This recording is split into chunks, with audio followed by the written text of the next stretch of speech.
On the boat 100, moving east. In this video we go back to Portopalo and we manage to get some stunning shots of where best to anchor in the harbour, finding all the sand patches. While walking the dogs, we make a macabre and quite disturbing discovery.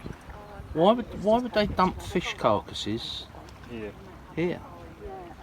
Thus get a visit from the biggest dolphin they've ever seen. That would have made a lovely shot. There it goes. Starboard side. We take a look at the abandoned fish processing plant at the Isle of Capopássero. I know I've probably pronounced that all wrong.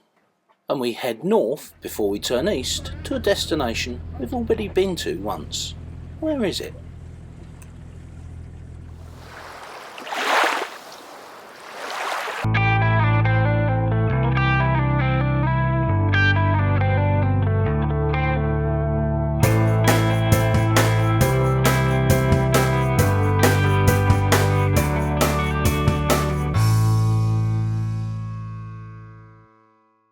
Last time on Impavidus we told you how we'd ended up doing a mad dash late in the evening to Portopalo, on the southeastern tip of Italy.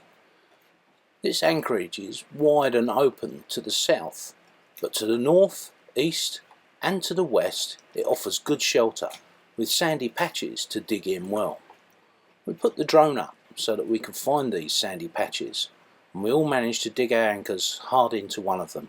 Both Eternity and Dust joined us the following day, and eventually another boat called Vega. There were 5 of us, all anchored at the western end. Why would they dump fish carcasses here? Well, I mean, I think because bluefin is illegal to fish, right? I think, and they do have it here because they had it in Tunisia. I reckon that they fished it and they caught them and then they just illegally dumped them here. Do you think? I don't know. There's 1, 2, 3, 4, 5, 6 fish heads there. 1, 2, 3, 4 there. We'll be fine until we get over there, but I said... Unless they just have to pay for, you know, waste disposal and it's easier to chuck it here. Probably. That could 11? 11? Something like that, isn't it? I mean, the more you look, the more you see, don't you? When it suits him. Come on, Jackson. Come on. Ah, look, there's the Port Ham buoy over there. It is Washed up on the beach. Yeah. I said Friday. The Atlantic bluefin tuna are commonly around 150-170 kilos. That's just over 330 pounds. But individual catches of these huge fish have been as big as 780 kilos. That's over 1,000 pounds, second only to the giant sailfins. These fish can swim in short bursts up to 70 kilometres an hour. That's pretty quick.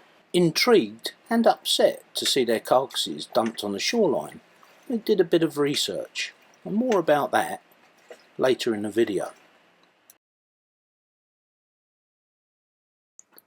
The holding at Portopalo isn't particularly good. The seabed is made up of rock and sand patches. Some of these sand patches are bigger than others and the sand is deeper. What you have to be careful of is that your anchor actually digs in hard into depth of sand rather than shallow sand on top of rock. The drone made it really easy for us to find these patches of sand, and of course afterwards, with that crystal clear blue water, everybody had either their scuba gear on or their snorkels and masks. There's Vega, the German boat. To the north there's a small boatyard with a slipway of iron rails that run out into the bay. Looking west you can see there's a large sea wall, and if you tuck yourself far enough in you have protection from the south, although some of the swell does come into the anchorage. There's lots of sea life there. On the north side of the bay there are a number of small beaches which are generally clean and open to the public. As you head round to the east there's a small campsite as well. Both Oscar and Jackson from Sailing Sunday enjoyed their walks along the seawall and the land to the east, and it's here that we found the tuna heads. Tails and carcasses discarded. Since we lost Lady last spring back in Gator from a heart attack, Oscar's been, well, seeking out other dogs for a bit of company, and him and Jackson get on really well. Obviously Jackson's a lot younger than Oscar. Oscar's now 115 in dog years, but he has his moments, and just the company of another dog seems to put him at ease. And of course it gives us an excuse to catch up with the neighbours, get some exercise and walk on the beach. You'll remember that this beach was where the trebles were. I'll put a link into that video in the bottom corner about now. And if you're wondering what the noise in the background is, well, we're sitting at anchor at our next destination, but more about that at the end of the video. It's just about time for us to leave Portopalo now. It's a lovely place. Oscar likes it because there's a bit of a beach over there and all the way around, then it's rocks along there past the boatyard. Oh, they're launching a boat over there. There's a nice beach over there. Apparently there's a campsite over there somewhere, and the lighthouse in the distance just there. So there's a couple of yachts here. There's 3 over there in the eastern corner. Dusk is over there, about 250, 270 metres I think we measured it.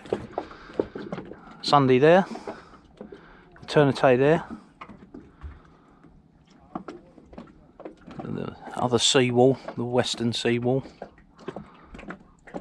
Looks like there's another piece of tuna floating over there. Tuna head. Yeah, so we're not going to bother. Only got 5 miles to go. We're actually going the other side of that lighthouse. There's an island right in the corner, and we're going to go round to there. It's almost flat seas, very little wind, 4 or 5 knots. I think we're probably just going to motor round, leave the dinghy, yeah, charge the batteries and leave the dinghy in the water, and of course heat the chlorophore up. Right, time to go.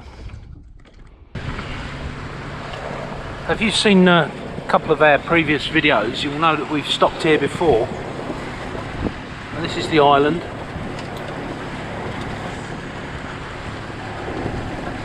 And in between where that powerboat is moored, just there, very, very shallow. You're not allowed to anchor this side. You have to go round the other side of the island. It's pretty well sheltered from the south and the west, so we're going to give that a go for a couple of days. You can walk up into the town as well. We've done that before.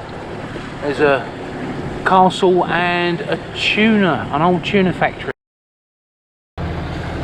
Just coming around the island a couple of minutes after last shot, and dusk has got dolphins around them, or a dolphin at least. Was on their port side, then on their starboard side. We haven't seen it surface again yet. That would have made a lovely shot. There it goes. Starboard side. I've made it round the back of the island. The tuna place is behind me, and statue of Queen Victoria as well. I think not. It is absolutely lovely for swimming, isn't it, darling? It is. Just been in myself, had a swim. Copper coat's fantastic, doing exactly what it should be doing. It's so what, 3 weeks now since we did it? Yeah, it must be. There's not a piece of weed or a barnacle in sight. It's good. Prop's good. Bow thruster's good. Yeah. Start cruising. I don't think they'll be using that ball.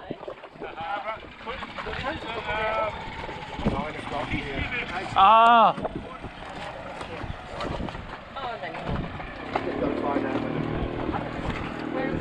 So where we're anchored is actually a beach, a couple of 100 metres, probably 500 metres away. One of the kids has lost a ball. Well, I assume it's a kid. So Ryan spotted it. Steve's picked it out of the water, and they're now going to take it back to the beach and return it to its owner. Tad the throttle. You ready, yours? Ready? Go to the beach. Go to the beach. That's too close.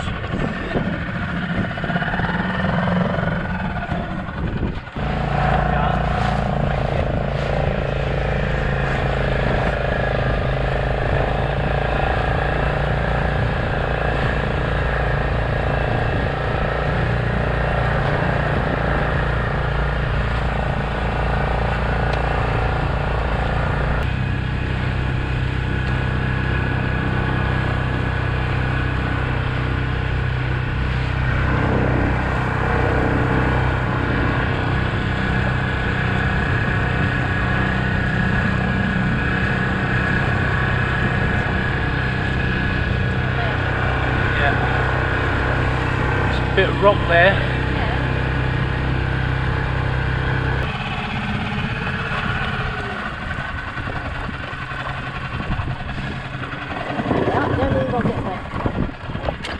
Hey, go Oscar! Go Oscar! I'm not out!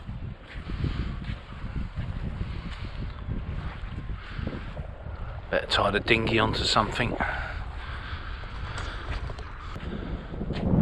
Sunset behind us. And behind us is the old tuna canning and landing and what have you.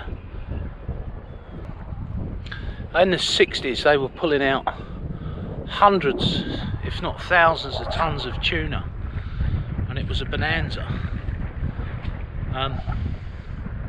But like all these things, humans get greedy and they fished it out, and now the massive tuna shoals that were once in the Mediterranean have gone.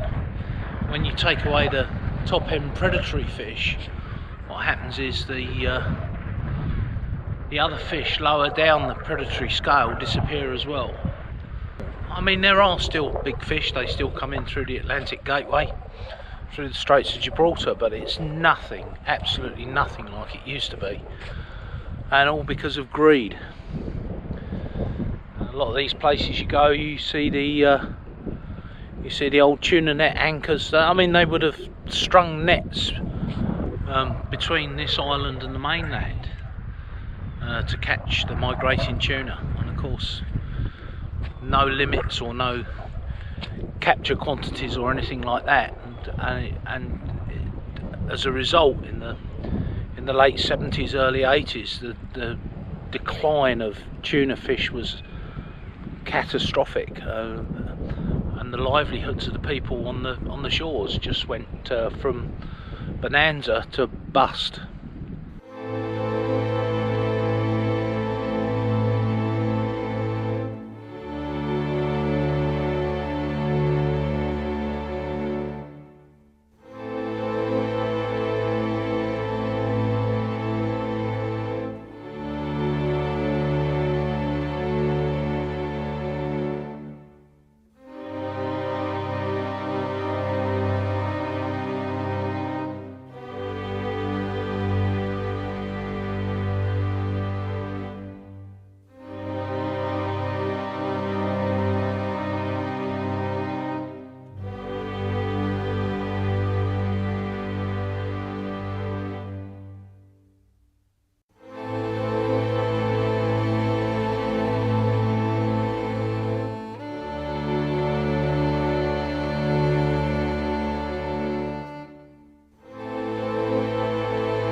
there we are. This is the island. Sun is setting behind me. Better go find my wife and dog now. Oh, they're over there.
Alright, Oscar. No, don't go downstairs. So, another port, another day.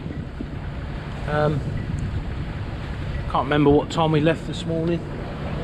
About 11 o'clock. And it's now just coming up to 3:30 or thereabouts. We've been here before. We did a video from here. Can you think where we are? I got radio in and asked for permission to enter, but yeah, here we go. So we've had to motor all the way. We had wind almost on the nose. A couple of times it went round from 30 degrees apparent to about 45. We just got the jib up at the moment. Wind speed's about 7 knots. Engine's just above tick over, about 1200 RPM. Just pootling along. And I'm just going to get on the radio and call in.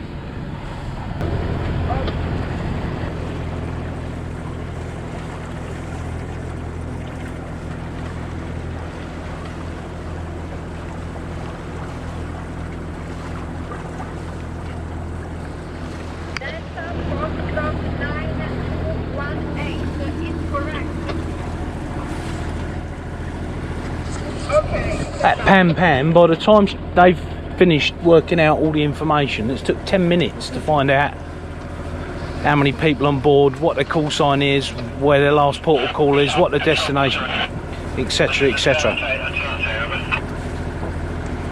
They'll be sunk.